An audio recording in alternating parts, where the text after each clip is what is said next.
Hello and welcome to a very special episode of the podcast where we reassure you that football is fixable. All right. And today I'm joined with the one and only Dan. All right, Dan? All right, Sess. All right. All right. How are you today, sir? Yeah, not bad at all. Not bad. Well, better for hearing you because the reason why it's a very special episode is because there is no James. Well, there's that. I was going to say, I know we've just said, we're all right, but going on to the topic of this episode, are we?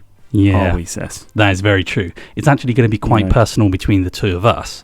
So the idea of today is that we're going to have a debate where we debate who is the worst run club between Everton and Manchester United. Now, that's going to be a tough one, isn't it? It's actually... I think it's quite an easy one, but I'm sure you'll counter my argument. Now, the reason why we're doing this now is because I'm sure everyone's heard that Sean Dyche has he's been got rid of, and we're probably going to have Moisey. Maybe by the time this comes out, David Moyes will be in charge. What do you think of that? I think he's a legend of your football club. He is, yeah. Of the past. And yours as well. Yeah, real legend for us. I don't think Sean Dyche should have gone. I think if you were going to replace him with anyone, David Moyes would be the one, just for like a fan perspective. I think it's that no one's going to go against David Moyes, are they? No Everton fans going to be like, "Ooh, boo." He's the one manager that you're guaranteed the fans to get behind. So I get why they've done it. I think Sean Dyche was unfortunate, but I get why they've done it. Yeah, and I think it's a bit of an odd timing, I suppose, because we're already in the January transfer window. So it's not as though the new manager will come in and they've got 4 weeks to do to do any buying. Well, not that we could buy any players anyway, but timing seems a bit weird. I do kind of understand why they did it, because we weren't necessarily in free fall. However, we just can't score. We've played more games than the number of goals we scored. So, and I think, we've scored the fewest in the Premier League. I think Southampton scored more than we have. So, we've scored more than you have, and that's saying something. Yeah, exactly. Yeah. The problem was, I think Dyche set Everton up to, at best, draw. He kind of relied on the defence so much that it was basically, we'll either draw or we'll lose. And currently, Wolves and Ipswich have started to do better, Yeah, true, but they've got a couple of good results, but look at the teams you've been playing and getting draws against. Yeah, that was a hellish fixture, wasn't it, the 6 weeks? Yeah, so to get a point, you got a point at Liverpool, point at City, point at Arsenal. Yeah, and Chelsea as well. That's like getting draws there. Other teams might be getting the odd win here and there, but you've got to look at the teams you're playing to get those draws in. Yeah, that was good. I thought that Dyche had just got things together and was doing okay. It was a terrible start to the season, but if you're getting those draws, I know James was absolutely livid watching the Arsenal-Everton game where he was, just were not trying to attack or whatever, but you got over the line, and I think we were saying before, weren't we, Sess? It kind of builds momentum. If you get a result that you're not expecting, you build on that, and you were starting to get a foundation there where you're getting some results that you wouldn't normally, points that you wouldn't normally have got, and you could have built on that. Like I feel like it was a harsh time for Dyche. He's been there a while. Yeah, he definitely also brought back the idea of Everton's defence, because before Dyche, before we started going in free fall 4 or 5 years ago, Everton were kind of known as we were the thorn in the Big Six's backside, really. We were always a tough team to play. Under quite a few managers we had over, between 2018 to up to Lampard, I suppose, we kind of lost that. Goodison wasn't really a place of fear anymore. And I feel as though Dyche kind of brought that back, that even this season, even though we're 15th or 16th or something now, even then the top teams would come to Goodison thinking, can we get something? It's going to be a tough day for us. So he did bring that back. I do appreciate him for that, and I'm pretty sure we wouldn't have survived relegation last season, even with the points deduction without him. But I do think that Moyes might be a good idea. The fear I have is that he's been gone for 12 years. So things would have changed, the personnel, the playing style, everything would have changed and moved on. But I do think Moyes has kind of moved on, hasn't he? He won the European Conference League with West Ham. Was it with West Ham? Yeah. And even though the West Ham fans didn't appreciate him, look at where West Ham are this season, though. So they thought they could do so much better without Moyes. Yeah, that's true. And they've already sacked their manager as well now. So I think, like you were saying, West Ham didn't rate him, and he was very much underappreciated there. So maybe this is a really good opportunity for you to sort of get a manager who actually is still going to be able to give quite a bit to your club.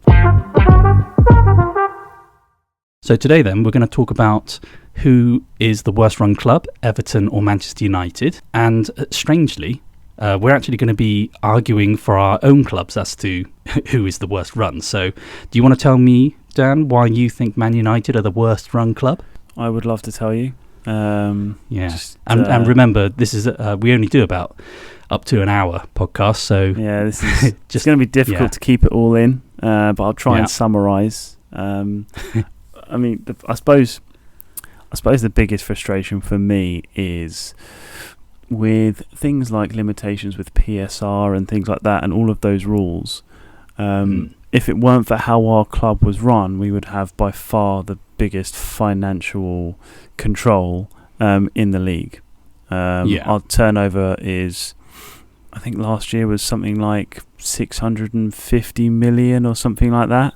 So that would give us a huge amount of capacity for sort of player spend and wages. That'd be amazing. Yes, unfortunately, it's leveraged against our £770 million of debt. So, oh wow, it kind of makes the turnover non-existent. Now, Man United has one of the biggest fan bases on the planet, and that's and that turnover is the result of the fans buy into the club. And unfortunately, all of those fans and all of that following means nothing, where the debt kind of cancels all of that out. And that debt is the result of really, really, really poor management of a club. That's true, yeah. I suppose, and the debt itself was started off by the Glazers when they bought Man United with the debt, didn't they? Yeah, so it's all a catalogue of errors, really. So it began with Sir Alex Ferguson, believe it or not. He lost a bet on a horse or something. Or there was something to do with a horse. With a horse? Yeah, there was an American company that it ended up going to court over, and they took shares of Man United and put them on the stock market to sell. And it was the Glazers that bought them when they went on the stock market. Yeah. And then we've just had a catalogue of errors since David Gill and Alex Ferguson left, where non-footballing people have been appointed, and there's been a real arrogance at the club, like the football will just look after itself because we're Man United. It's, I would say, 10 years of colossal misspending, of an inability to properly support a manager, and to have any level of consistency and spend at the same time. Because also when you're bringing in a manager and firing a manager, you've also got to pay their contract off as well. So that's true. Yeah, the Ten Hag one is a classic example. We renewed Ten Hag's contract, and then 3 months later we fired him, and just after renewing the contract. So it's literally just by doing that, it's cost us 10 times more than it would have done otherwise. That's insane. There's just so many poor decisions, and I think we've noticed in the last couple of years with Man City, I think I mentioned it a couple of episodes ago, that we've noticed they're kind of diluting their talent pool. So every time they're buying now, they don't seem to be replacing the great players, the David Silvas and Mahrez, they end up getting people like Kovacic and Doku. So they cost a lot of money, and yet they don't give you the same output. But the thing is, United, that they started that back in 2013. It's been over a decade of them diluting their talent pool to the point now you've got a team that maybe Bruno is someone that you could say could play in the Fergie era, but everyone else you'd think you're not good enough. Yeah. I'd probably say so. Maybe Ugarte as well, actually. I've been quite impressed with him since he's come in. Yeah, he's been quite impressive. Yeah. But I mean, it's not so much that, it's more the inconsistency at the club and the misspending over such a long period of time that has just totally diluted it from what it was built up from, to a point where that identity has just disappeared. You had a real winning identity and mentality and a philosophy at that club that is now non-existent. It's nothing now. So the ability to have gone from where we were to where we are now, I mean, that takes some skill, I would say, like a real skill to be able to mess it up that much. Yeah, definitely. With the kind of backing, the financial backing that you had as well. There's so many players that when Fergie left, you guys were still top and still had a lot of money. You guys were Man United. Yeah. So many players would have gone, yeah, I'll play for you guys. And yet now you've got to the point where the players actually probably will think, no, I'd much rather go to Villa or Brighton or something over United. Yeah, so definitely. It's a weird moment. It is a strange time, but I mean, I think that's kind of where my argument is for why we're the worst run club, is because of where we were to where we have got to. We've gone from literally the top of the tree to being the best in recruitment and everything else, and picking out all the best players and competing with all of the top teams and being the best at everything, to being, quite frankly, the worst at most things. And the thing is, to have that level of decline while still having record revenues. So it's not like the money's not still coming in. It's not like the fan base has disappeared and no one's backing them. The revenue is still there. I think the last year's revenue was a record all-time high or something. So how do you have record revenues and then record bad performances? Yeah, that is true. We've got a record revenue, and yet we are this year at the lowest point tally we have ever had in a Premier League season. So we're breaking the record at the wrong end on the football pitch, aren't we? That is very true. Yeah, it's very hard to imagine another team having so much money and doing so little with it. You're doing worse with it, if anything. Exactly, year on year. And so this is kind of where my argument is say Everton had the revenue that United did, do you think they would be as bad as we are? That's a good thing. So we're focusing, I suppose, primarily we're starting off with the financial side of both teams.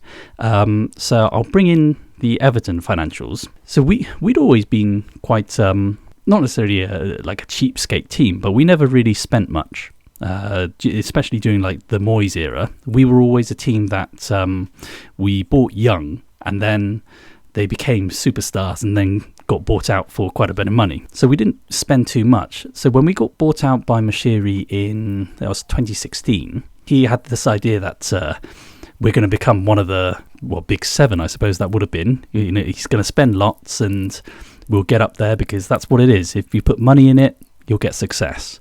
Yeah. Instead, what he decided to do, his idea was that we'll buy players from the big teams. So, United, Arsenal, and it doesn't matter what they charge, we'll pay it. So we looked at Man United and we said, Morgan Schneiderlin, he plays for Man United. Yeah, we'll get him. What do you want for him? 35 mil? Yeah, we'll pay that. Not realising that Morgan Schneiderlin was actually only good at Southampton. And that was only because of Southampton's system. It wasn't because of Schneiderlin. And we did the same with so many other players that we spent over the odds, to the point that he spent so much money with no output We got worse and worse each year. We went from 4th and 5th with Moyes to start going 11th, 12th, 15th. And it got to the point when we reached 17th and we almost got relegated. He decided, you know what, I'm just going to give up. I'm not going to do anything anymore. And unlike with a lot of other football teams where they tend to have a few different majority share owners, but you have one which has the largest quantity of shares, Moshiri had 94%. So he was basically completely in charge and he just sat back. He just said, no, you guys owe me money now, so I'm not spending any more money. So in the last, I think it was 4 years, we've had to sell more than buy for 4 years. So every time, if we spent 30, we'd have to earn 60. Think of the talent pool. We just had to sell our best players, get loans in, sell the next load of best players, get loans in, to the point now, we said last week that, or a couple of weeks ago, I don't think realistically, any of our players can walk into Brighton, Brentford, any of the middling teams. I think even teams like Wolves, who are, I think, below us, I think they would turn their noses at most of our players. That's how bad our squad is now. To the point, we've been fighting relegation. This will be the 4th year now. We're fighting relegation. At one point, I think it was 2 years ago, 95% of our profits went to the salaries. So we only had 5% left at the end of a year.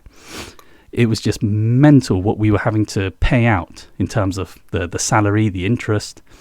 And when Moshiri decided to sell to the 777 group, the dodgy group that had no money, they had to lend us money to keep going while the negotiations went on. And after a year, it turned out 777 couldn't buy us anyway, but we still owed them money.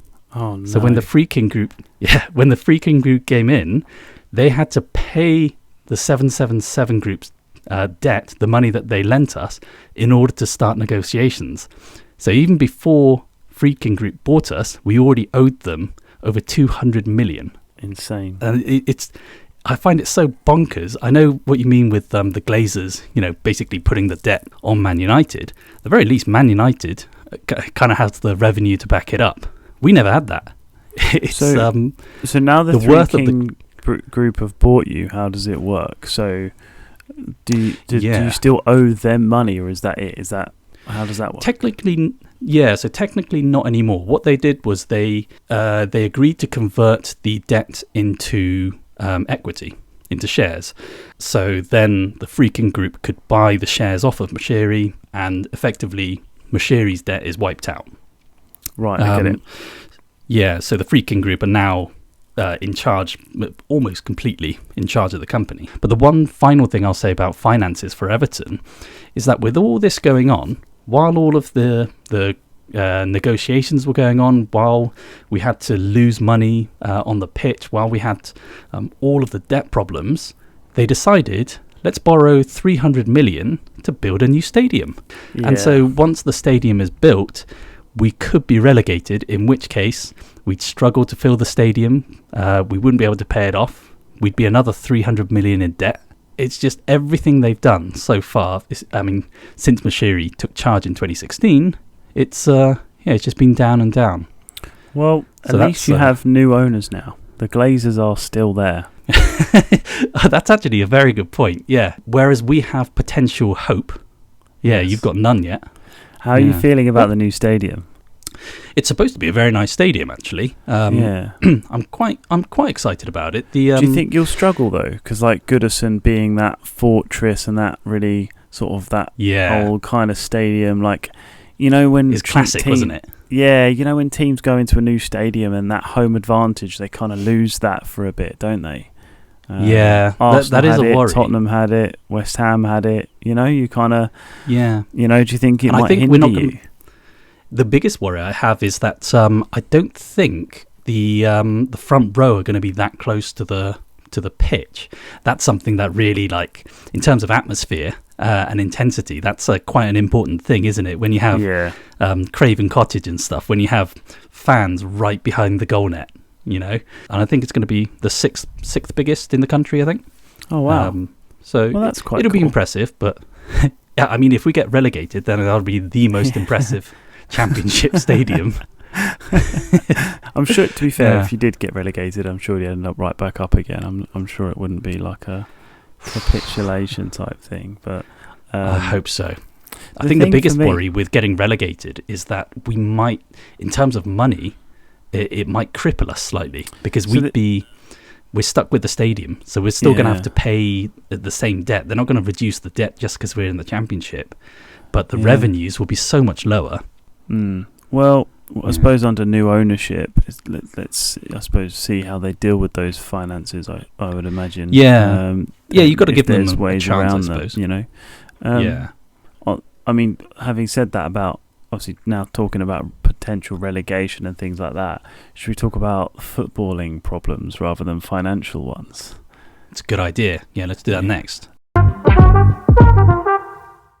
Is the problem going to start off with the word Marcus? I mean, I have gone on record saying how he is the problem a long, long time ago now. That is true. Yeah. I've been saying it for quite a while. And He's gone down the Jesse Lingard route, hasn't he? He has, Going to West yeah. Ham because he don't care about football anymore. Yeah, and he'll end up in... When did he go in the end? He went over to He went to J-League Forest or something? Yeah, that was it. Yeah. Oh yeah, it was like South Korea or something. Yeah. Yeah, that was weird. I mean, he Yeah. looked like a great prospect, and then he just stopped caring about football. Yeah, he got too involved in like his... The thing... So, my thing with Rashford is, I don't believe anything he says anymore. Yeah. You know, how do you have an interview with Henry Winter saying, you know, I'm ready for a new challenge, but, you know, I'm only ever going to have good things to say about this club, you know, I really like, Yeah. I'm a Manchester boy and all this stuff. How can you claim, like, a loyalty to the club whilst also turning your back on them in the same interview? Like, Yeah, it's definitely. it's a clear just PR exercise for him, where, you know, oh, I'm a local man, I'm from Manchester, I've been in the academy, whatever, to get everyone to like him, and it just doesn't wash with me anymore. And it stopped for a long time. For me, I'm a big fan of actions speak louder than words, and as he might have said whatever he wanted, but I haven't seen him perform on that pitch for a long time. Even in the season where he scored a ton of goals, I think he had a real purple patch for a big chunk of that season. But then, March onwards, we saw a real dip in his performance. He wasn't running, and there was a real attitude problem, and that stayed there. And never got any better. That is very true. And we've said before, haven't we, that because that only happened once, that one season, it's, if anything, it's proof that it's fluke rather than his maximum ability. And even in that season, as I say, like he towards the end of it, his performances absolutely took a nosedive.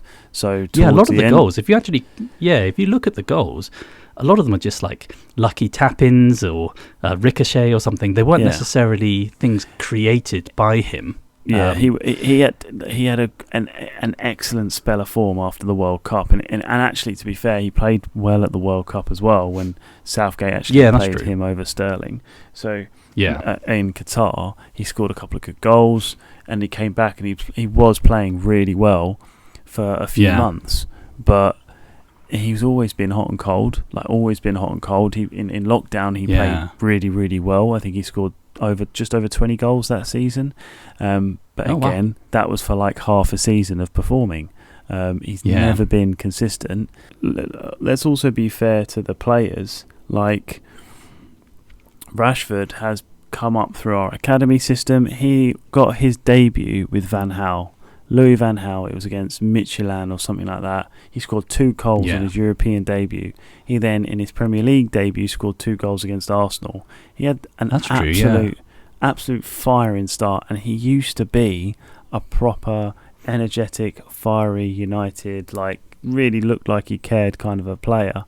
And perhaps maybe the constant changing of the guard, the constant changing of what was being asked of him, maybe that's just taken its toll, if you see what I mean. Like, possibly. He's had Van Gaal, he's had Jose, he's had Oli Solskjaer, he had Ralf Rangnick, Erik ten Hag, and now Ruben Amorim. That's 6 managers, and he's only 27. you know. Yeah, like that's true. Yeah, and all of them would have had a totally different way of playing football. So it's been a difficult time to play for the club. I don't. Yeah, and you can see it with all of the a lot of the other players as well. I always feel sorry for Harry Maguire because he's always the butt end of a joke. But the thing is, he's played under a lot of managers as well, and I reckon he's been far more reliant and consistent than Rashford has. Well, to be fair, he has turned it around. I actually think. I do think he was awful for a long period of time. Like, just a bit, I don't know, just not very consistent. He might have the odd good game, but then he'd just be so rash in other games and so just wild and just not what you want. He wasn't very stable. I actually think taking the captaincy off of him was one of the best things that ever happened to him. That actually really was, yeah. I'd written him off by this point as a United player, but he stuck to it. He showed real resilience, and he's still there now. Yeah. And even Amorim said to it, I think he's got a contract extension now, and he said how much he appreciates him as a player. He really likes him in the centre of his three. So Amorim now rates him, and it's because he's like. It's the same with Scott McTominay. I was actually gutted to see him go in the summer, but the year before I wanted him gone. But I think both McTominay and Maguire almost went to West Ham or something, but the deals fell through. Yeah. But the deal fell through, and then he sort of stayed, and then he got all of those last minute winners for us last season and everything. And I've got a lot of time for people that put in that work to turn it around. And that's all you want to see. You just want to see that work and that effort, and that's what you don't get from Marcus Rashford. Yeah, and it really doesn't help when the club goes and spends almost 80 million on someone like Anthony. That makes makes you think, well, what's the point then? Why am I putting effort in? When you have people like him, they're like they've been recruiting wrong. They've been giving contracts to the wrong people. Like, how on earth Luke Shaw got another contract 2 years ago? I think he got honestly, he's been injured for I think over half of the games since we've signed him. He has he's been available for less than half, and they gave him another 3 or 4 year contract or something. It's absolutely ridiculous. That's mental. But by now, you need to sell him to West Ham. That's what you need to do. Yeah, exactly. So it just again, it sums up the problems and the poor decisions, and it's just been one poor decision after another for such a long time. But footballing ones, especially, I mean, I think the changing the managers doesn't help, and I know you're in the same boat there. I don't think changing. Yeah. I don't think removing Sean Dyche at this point is the right thing for you guys. But I think. Well, we can only hope. But. Well, yeah, this is true. But I mean, but I know what you mean. Like, United's had enough managers to know now that it's not the manager's problem. Exactly. Well, it's not solely the manager's problem. I was saying this under Ten Hag. I was saying everyone was saying that Ten Hag was the problem. I was like, the players will not change. Like, you could put Pep Guardiola in charge of that squad of players. He will not get a tune out of them. He just won't. But again, maybe it's not even the players' fault. I don't think they're good enough. I think they've been poorly recruited, and they've been put in a club that demands high levels, and they're not at that level. I don't actually think it's their fault they're not good enough. If you see what I mean, like it's not. I know what you mean. Yeah, because if you lose 2-0 to Liverpool, it seems like, hang on, you should be toe-to-toe against Liverpool. They're your big rivals. But that's only because you're called Manchester United. In actual fact, if you both wear white and blue with no badges, then losing 2-0, you'd go, yeah, fair enough, that team should have lost 2-0. Yeah, 100%. Like, we are nowhere near Liverpool's standard. So, there's no way we're at the point where we can go toe-to-toe. Having said that, we just got that result at Anfield, and they played phenomenally well. So that's true. But this is going to be another false dawn, isn't it? It's been many years now of these decent performances against the big team, and all I hear is, this is the thing that United need. They're turning it around. They're gonna shoot up the table and all that stuff, and then they end up losing 3-0 against Wolves or something. Yeah. At home. Well, yeah, exactly. Well, yeah, I mean, similarly with Everton then, when I've been reading up on Deitch being sacked and everything, I was actually kind of thinking that with Everton as well.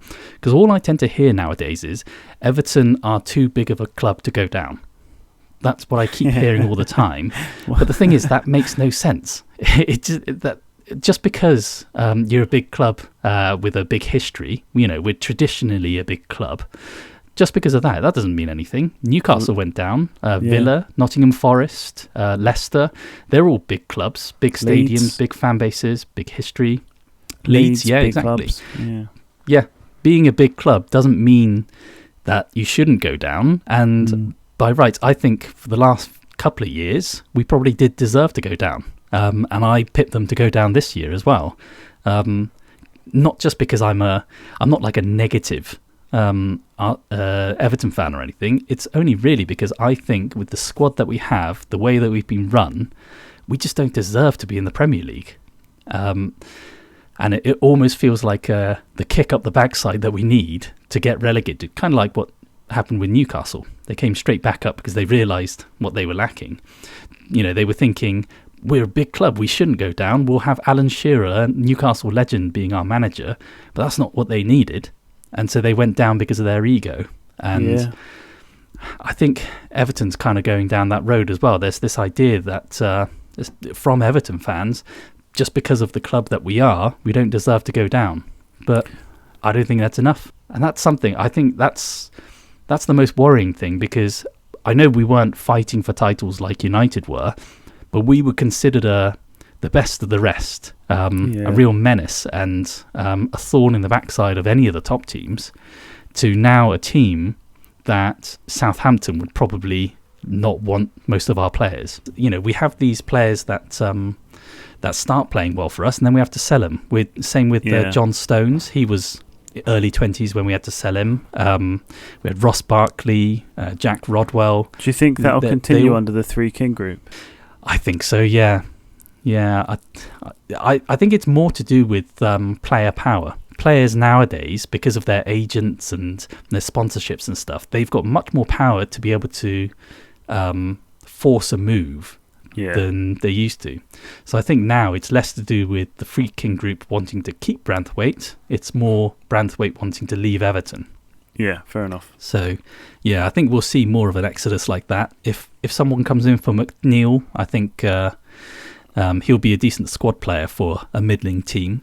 But after that, all of our players are kind of in their 30s or not good enough to really lace up any boots of any other teams. Well, I mean, we have I suppose, well, maybe not as much as we did, but we had a similar problem with a lot of aging players. We've got Ericsson, Casemiro. And the biggest problem is that they're all also on huge salaries. Colossal salaries. So even if you did want to, even if you wanted to get rid of them, no one will touch them. Yeah, I shouldn't be saying this, should I? I'm actually, I'm fighting your corner now.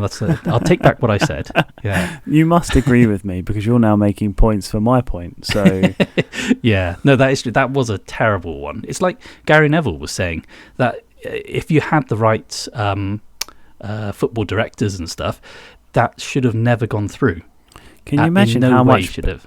Because we also spent 70 million on him. So. Can you imagine how much better you can spend £70 million and then £350,000 a week, which in itself I think is another 20 million or something? Probably, yeah. You could have bought Jared Branthwaite from us. I mean, we could have 90 million or whatever. We could have got two midfielders for the same price, and both of them would have been better. I think we're establishing that both teams are run so badly that with the money they put in, they're still going backwards, aren't they? And we're worse now than ever before. And I think also both teams have the entitlement issue. I think, you say about Everton being like, we're a big club, we can never go down. I think United are like, we're Man United, we should always be in the top four. And it's just delusional. It's so delusional. The idea of being deserving something and like the expectation and the output It's just completely like My different thing ends is, of the spectrum. so it's okay for fans to have that thing where they're backing their team and like this, and to have that level of delusion, because football fans do, it's the nature of it. You get caught up in your team and in your butt and whatever, and that's part of the passion of football. Like, I have no issue with that. You'll defend them, whatever. Yeah. My issue is when the people running the club also have that level of delusion. They should be able to separate themselves from it. Do you see what I mean? They shouldn't have that arrogance where they're thinking, oh, we're Man United or we're Everton, because this is exactly what happens, I agree with that. And a lot of the other big teams, I think Arsenal did a good job with that, where they set their expectations back, didn't they, after the move to the Emirates, and they had a period where they were James is going to be gutted he missed this. James is going to be gutted he missed this. Yeah, we're actually finally saying something good about Arsenal. He's missing it. Yeah, yeah, I know. But you can see that they set their expectations back, and now they're reaping the rewards from it because they did things right from the ground up almost. Yeah. Whereas with United, what they seem to be doing is they just keep throwing money, thinking this is how we'll stay at the top. Yeah. But they're completely forgetting to build from the ground up, and now everything, quite literally, the stadium is falling apart, isn't it? Yeah, well, to be fair, apparently the roof leaked when Ferguson was in charge, and just no one ever noticed it because we were winning games. Yeah, you were winning games. Yeah. So, so I don't know about that, but I don't know. I do feel, I know, you talk about false dawns and everything. I do feel like something feels different under Amorim. Something feels different. You're setting your expectations high now. No. I think there will be, because for me, I think he's lowering expectations, and I think he's the first manager to do that. He's saying we're in a really difficult period of time, and there's going to be a lot of hurt. And he knows it's tough, but this is what we have to go through. And I think it's a level of honesty we've not had yet. So I'm not saying I expect us to be challenging anytime soon. I am expecting difficulty, but I think that if we give him time, like Arteta had time, didn't he? He got like 8th twice or something before. Yeah, true. He actually checked right. So I don't think he ever started his tenure with 5 losses in 6 though. No, I mean that is a bad start. But I do think the team that Amorim has inherited is worse than the team that Arteta inherited. I think that I agree with. Yeah, that's true. Yeah. So it's the results are perhaps reflected of the players he has to his disposal. But I do feel if this manager is given time, I do feel like he has this long-term thing, and I feel like we could get somewhere by literally stripping everything back to the bare bones and starting again. I think that's our best chance. I don't think you can remold players. I don't think you can change players. I think it's a long process of stripping things back to the bare bones and trying to build on something. But it's going to take a long time to do that. If say for example at the end of the season, worst case scenario, you stay where you are. So I think you're 15th or something, 14th, 13th. So let's say you finish in 13th, which is just unheard of for Man United in the Premier League. And worst case scenario, we get relegated, as in Everton gets relegated. Who would you say is the worst run club then? Oh, that is a good question. Yeah. Because I know that United finishing 13th is mental. However, you guys finishing 8th and 13th doesn't really matter too much in terms of you'll still get the same revenue, you're still in the Premier League. You weren't really fighting for the title anyway, either of those seasons, whereas we'd be playing in the Championship next season. Obviously being relegated is the much bigger hit to the club in terms of a result. Yeah. But I think considering you've been toying with relegation for so long, and considering where we were, I mean, it wasn't that long ago. Like Ole Solskjaer got second. Do you know what I mean? Like, Didn't Ten Hag get third? Ten Hag got third, in his first season he got third. So, I mean, and it's a big fall from top, isn't it? Is it? Yeah, it is. I'd still think I think it's a greater shock for United to finish 13th than it would be for Everton to be relegated. You know what? In saying it out loud, I kind of agree with you, which is annoying because it's again, it's going against my argument. I feel like I'm winning this debate a little bit. I know, and to be honest, because Everton have finally, we've changed ownership, and we're going to be changing stadiums, and possibly our Lord and Saviour David Moyes might be coming back to the club. I kind of feel as though this is the worst time for me to have this debate with you, because I probably have to agree with you that United are the worst run. At the very least, you've still got the Glazers. You've still got Old Trafford that, even though, 30 years ago it was considered the best stadium, now it's just got the size, doesn't it? It's there's so many other stadiums that are much, much better. Yeah. There's also some of the decisions that are being made in terms of like morale and like the message to the fans and stuff. So they've got rid of the stewards' Christmas bonus or something. I heard about that. That's mental. Yeah, they've increased the cost of the disabled parking. They have stopped. Wow. So they've stopped payments to a charity set up for ex-United. The legacy players. That perhaps didn't make it and don't have like whatever, and it mostly pays for funeral costs and stuff for them and stuff. And it was only a very small amount each year. It was like £10,000 a quarter, so that's £40,000 a year. That's negligible amount of money, and to stop that payment, the impact that has for such a small amount of money is just a shocking decision. It absolutely is. When you have players like Casemiro earning probably 10 times as that in the space of a week. Yeah, taking Ferguson off of the books, they've made 200 people redundant or something. They cancelled the trip down to, so normally the club would pay for travel for everyone involved in the club on FA Cup final day. So if United reached an FA Cup final, the club would pay for everyone to go down to London, and they'd pay for like an evening, a meal or whatever before the game, pay for their tickets, all that stuff, and they took all of that away as well. So and yet the Glazers turned up on the day, and they're I think they got a private jet over or whatever, and they costed that to United. So, oh wow, that's just madness, isn't it? Yeah, no, that's fair enough. I think were this debate done a year ago, I would have tried to argue a bit more in terms of how Everton are run. But I think it's fair, even though we don't have a judge. I think you have won it, unfortunately. Man United are the worst run club. Congratulations. When you've convinced your opposition, you've you're in a bad place. Yeah, exactly.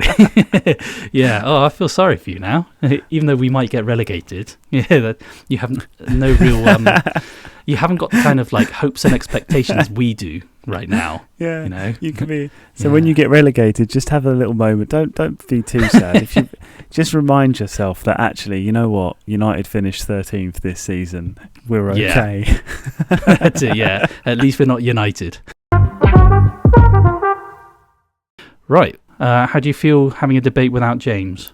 I mean, it's made me really question my club. I'm in a real... That is very true. In a real dilemma. Luckily,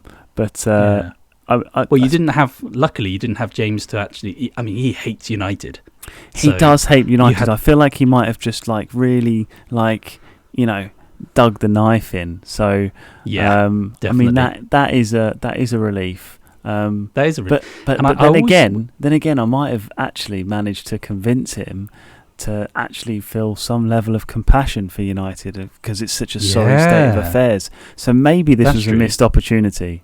Yeah, hopefully he'll learn from listening to this episode, because we've always questioned, haven't we, whether his hatred of Arsenal is bigger. No, his hatred for United is bigger than his love for Arsenal. We've always questioned that, because it's probably quite a thin line. It is. You know what? That could be something we could debate. Oh, imagine that. That would be brilliant. Yeah. James, what is greater? Oh, brilliant. Well, thanks for listening, everyone. Follow us on Spotify. We're on Audible as well, and YouTube. Can we set up like a donations page or something for me, because everyone will feel so sorry for me being a Man United fan after this? That's true, yeah. Some kind of charity or something you can donate to. Yeah, you'll start another charity, and then Man United will come along and shut that down. Yeah, shut it down. And any funds raised under their name, they will take from me. Yeah, exactly. Give it to the Glazers. Yeah, 100%. Brilliant. Yeah, right. Well, thanks for listening, everyone. We'll see you next week, and it's a goodbye from me. And it's a goodbye from me.